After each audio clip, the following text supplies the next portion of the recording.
Sono nato a Terranuova Bracciolini, provincia di Arezzo, nell'agosto del 1947, figlio di una famiglia di piccoli proprietari terrieri, cosiddetti coltivatori diretti, e frequentato le scuole elementari in campagna, in una classe dove eravamo riuniti tutte, in un'aula dove eravamo riuniti tutte e 5 le classi, che ho completato la scuola elementare nel 1958, dopodiché su consiglio, come dire, insistente consiglio della maestra dell'epoca, fui portato a cercare di entrare nella scuola media, che all'epoca presupponeva un ulteriore esame, il cosiddetto esame di ammissione, perché era a numero chiuso, insomma. Ecco, riuscii a superarlo nonostante tutte le difficoltà e a frequentare le medie nel paese San Giovanni Valdarno più prossimo, 5 chilometri comunque da fare in bicicletta su una strada bianca, 5 chilometri all'andata e 5 al ritorno.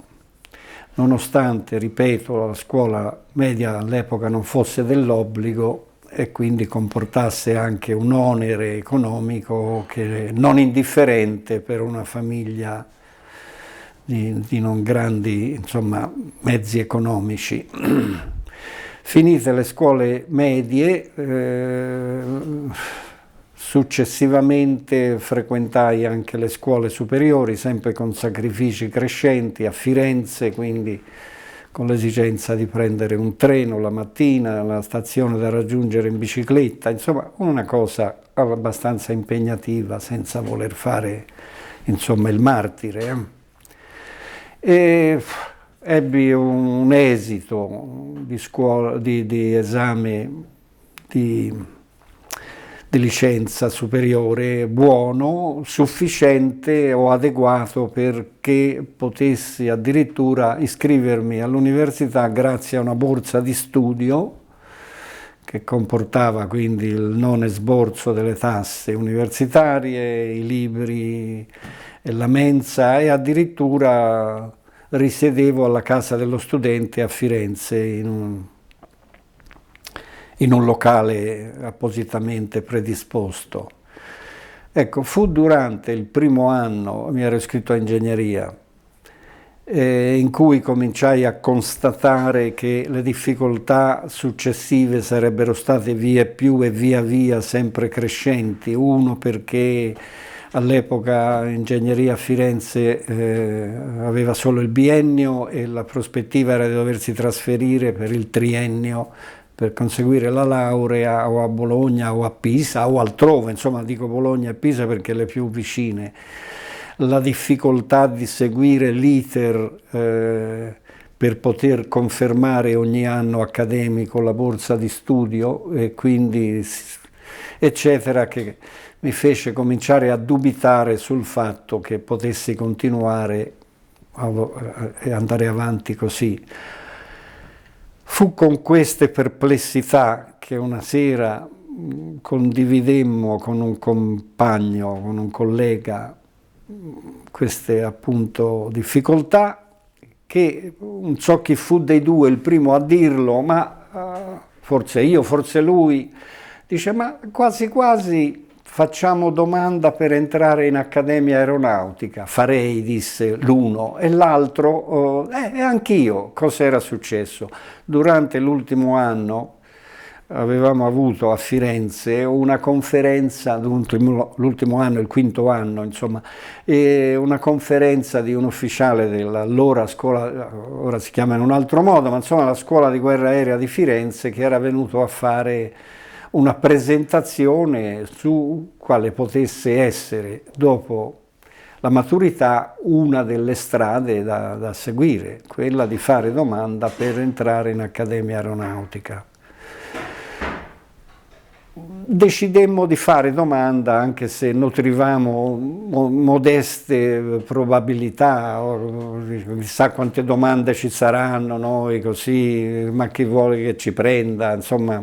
Comunque facemmo queste domande e iniziamo l'iter delle prove concorsuali, con la prova prima degli aspetti medico-sanitari, poi quelle altre varie prove, finché arrivò la risposta. Lo ricordo benissimo perché ero nei campi con mio padre, mio babbo, come diciamo noi. Arrivò questa busta, questa raccomandata,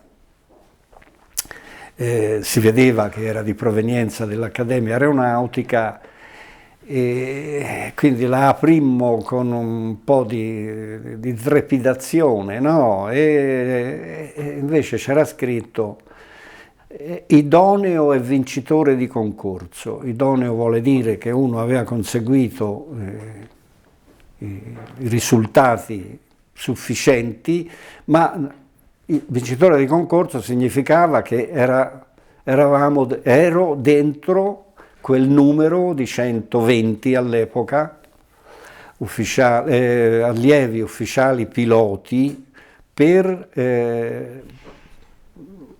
entrare proprio in Accademia Aeronautica. Potrebbe essere interessante un aneddoto qui su come feci questa domanda. All'epoca si poteva fare domanda sia per pilota, allievo pilota, o allievo GARI, genio aeronautico, ruolo ingegneri. Ora non è più così, all'epoca lo era. Siccome all'epoca, scusate la ripetizione, la maggiore età era 21 anni e io non l'avevo, bisognava che la domanda fosse firmata da chi aveva la patria potestà o comunque si chiamasse. Sapevo che non avrebbero consentito i miei genitori, soprattutto per le insistenze di mia mamma, fare il concorso per piloti.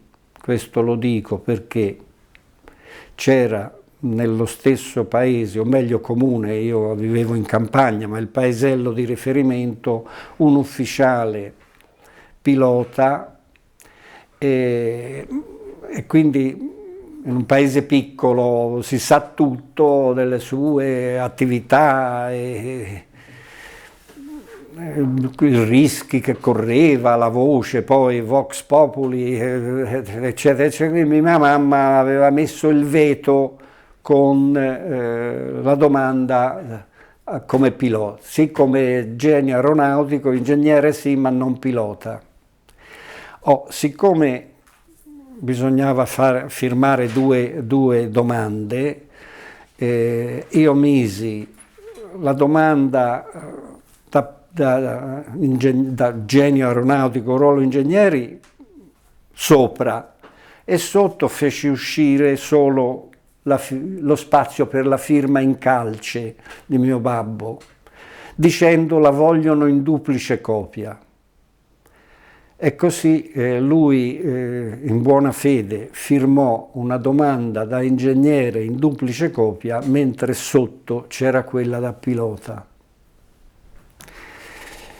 Questo è rilevante perché dopo poche settimane che io ero in accademia, a frequentare il primo anno, corso Falco III, 1967, questo pilota, di cui ho fatto cenno prima, ebbe un grave incidente ai primi di novembre del 67 e morì.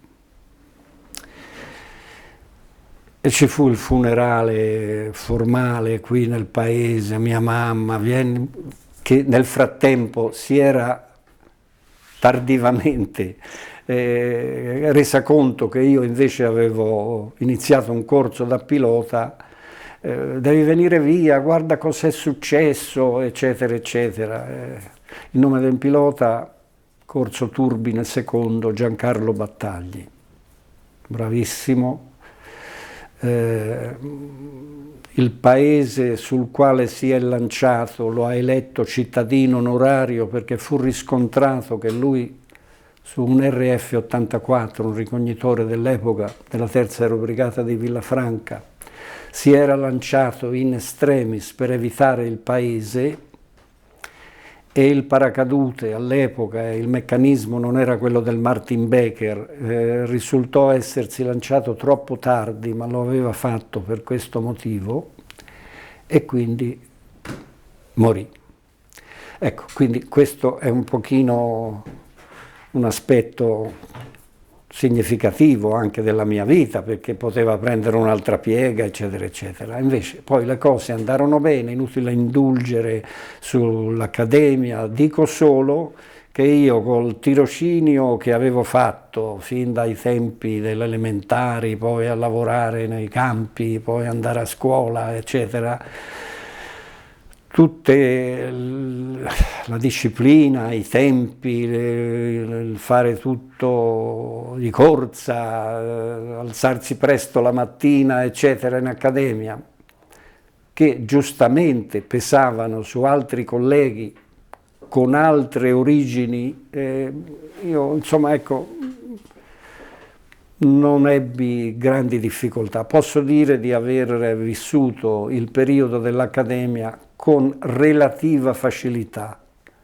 e conseguendo dei risultati soddisfacenti, talché alla fine uscì con una graduatoria con tutte le limitazioni. Le graduatorie non sono significative perché poi nel tempo ci mancherebbe, però secondo i parametri dell'Accademia, gli schemi di valutazione, eccetera, io non ricordo esattamente, ma certamente uscii tra i primi, nei primi 5 certamente, che era un risultato, ripeto, soddisfacente, in larga misura dovuto al fatto che mi pesava meno per il mio pregresso, non per le mie eccelse qualità, mi pesava meno di altri. Finita l'accademia, la prima buona notizia nella mia vita professionale fu che il corso di cui facevo parte, faccio ancora parte, fu inviato con lungimiranza, devo dire, a fare l'attività prevista alla fine dell'accademia di pilota e quindi il corso vero e proprio per diventare pilota militare. Fummo tutti inviati negli Stati Uniti d'America. Ora, gli Stati Uniti d'America sono dietro l'angolo. Nel 1970, 57 anni fa, erano lontani. Dico solo che ancora, nonostante tutto, si viaggiava come ufficiali, perché eravamo sottotenenti alla fine dell'accademia.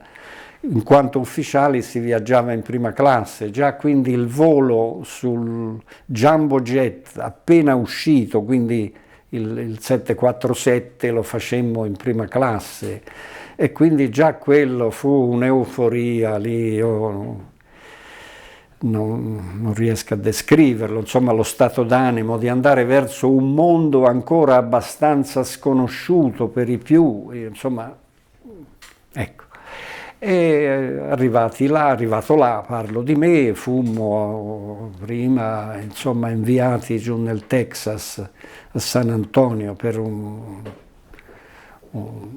fase iniziale durante la quale, oltre a valutare la nostra conoscenza della lingua inglese, ci rifecero anche tutte le visite mediche, nonostante le avessimo fatte in Italia, volevano i loro standard. Pullulava di student in inglese, allievi, insomma, di tante nazioni. Ricordo che io ero in cameretta, in un letto a castello, con un capitano afghano, figuriamoci, 1970, primi del 71, fine 70, primi del 71, 1900 sempre. Con un capitano afghano. passato questo periodo breve, di un mese, forse meno, chiamiamolo di inquadramento, fummo assegnati alle varie basi, all'epoca erano più di 10, forse 11 basi dove si faceva basi, scuole di volo dell'aeronautica militare degli Stati Uniti. E in quel caso non fui fortunato perché fui inviato a Craig Air Force Base, vicino a Selma in Alabama, paese del profondo sud, che ha anche una storia, la marcia di Selma, ci hanno fatto anche un film dove insomma si protestava ancora contro la segregazione razziale. Insomma, il posto non è, per l'amor di Dio, insomma, non è certo il miglior posto degli Stati Uniti, ma non importa. Quindi arrivati lì fummo inseriti in uno schema lì che funzionava, eravamo in piena guerra del Vietnam, quindi bisognava produrre piloti non solo per gli Stati Uniti ma di tanti altri paesi, ricordo colleghi iraniani all'epoca, di altri paesi del mondo, ho già citato i vietnamiti e tanti altri, quindi mi ritrovai in una classe mista, ovviamente la percentuale maggiore era di allievi piloti degli Stati Uniti. Poi c'eravamo alcuni di noi italiani, altri italiani, miei compagni di corso, ovviamente erano stati sparpagliati in ognuna di questa decina di scuole di volo degli Stati Uniti dell'epoca. Il gruppetto lì di Craig, diviso in più sezioni, insomma, e cominciammo con un velivolo a elica leggero, T sta per trainer, ogni velivolo americano ha una lettera all'inizio che ne identifica il ruolo, T trainer vuol dire addestratore, F vuol dire fighter, vuol dire caccia, B vuol dire bombardiere, R ricognitore, C cargo aereo da trasporto, quindi sul T-141 un aeroplanino a elica dove bisognava, questo può anche essere interessante perché invece nelle nostre scuole di volo all'epoca si iniziava direttamente sul getto, sull'aeroplano a reazione, l'MB-326 storico. Invece loro iniziavano con il velivolo a elica perché sostenevano che la sensibilità bisogna partire acquisendola dal volo a elica, che ha delle peculiarità per cui insomma e quello fu abbastanza semplice. Poi passammo al velivolo T-37 che è un velivolo aviogetto dove pilota e istruttore però siedono a fianco, non in tandem come succede negli aerei più moderni. Il pilota davanti, l'allievo pilota davanti e l'istruttore di dietro, si sono affiancati come in una macchina a scuola guida, c'è l'istruttore e l'allievo. Il T-37 è un velivolo equiparabile, adesso lo dico a spanne ovviamente, al nostro Macchi 326, sul quale alla fine del primo anno dell'Accademia avevamo fatto dei voli di ambientamento e conseguito un simbolico brevetto detto pilota d'aeroplano.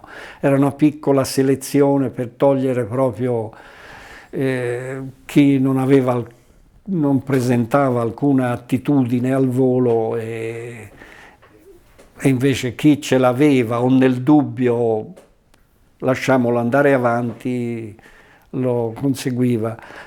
Apro una parentesi, non è che non avere l'attitudine al volo sia un handicap, ci mancherebbe, sono delle questioni di cui, insomma, dei fatti che la natura ti ha dato. Io per esempio sono stonato e per quanto frequentassi scuole di musica, stonato rimarrei.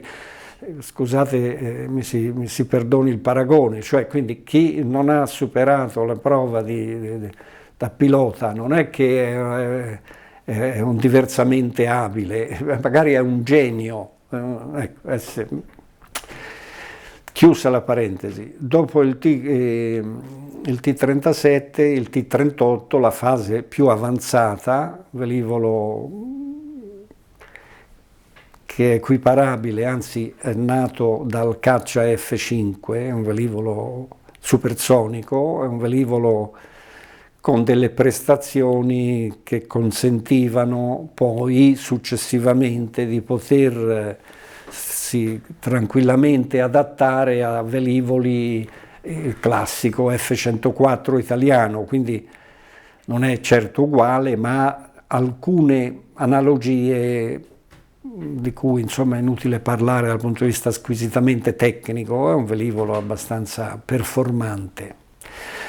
Durante tutta questa attività di volo si fa contestualmente e con la stessa valenza del volo, si seguono lezioni di teoria e di attività fisica.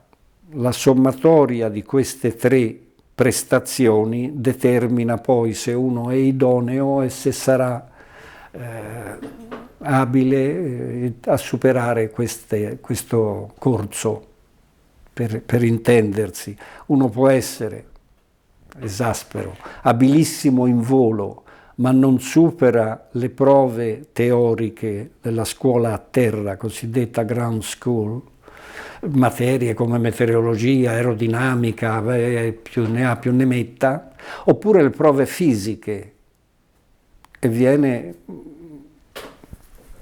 esonerato. E diceva, abbiamo perso un grandissimo pilota. Ecco, quindi bisogna saper mandare avanti in parallelo queste tre componenti che determinano poi l'idoneità o meno alla graduation. Io anche lì mi trovai relativamente bene,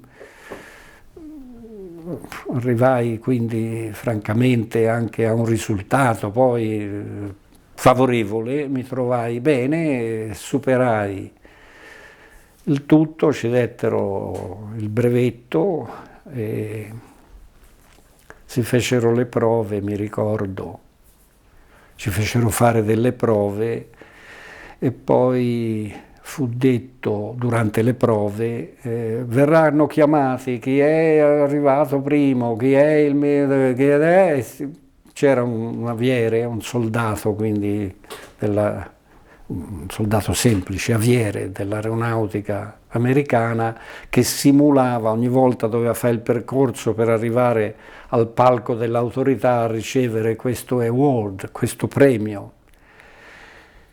E quindi benissimo. Il giorno vero della graduation, quindi del conferimento del brevetto, che avevamo vissuto un anno e passa prima, appena arrivati, venivano artatamente, chi iniziava il corso veniva portato come spettatore del momento in cui venivano dati le aquile a chi aveva completato quel corso, quindi ci sembravano tutti con gli occhi dell'allievo che deve ancora iniziare, tutti alti, belli, sicuri di sé, con le loro famiglie. Gli americani all'epoca si sposavano tutti molto giovani, avevano tutti la famiglia nel palco, là, mogli, mamme, eccetera. Ecco, un anno e passa dopo ci trovammo noi lì e quindi viene chiamato, e mi ricordo che durante, lì erano tutti impalati, viene detto outstanding foreign graduate, uno che è meritevole di qualche di una particolare premio, di una pergamena. studente straniero, second lieutenant, come dicono gli Stati Uniti, Inghilterra lieutenant.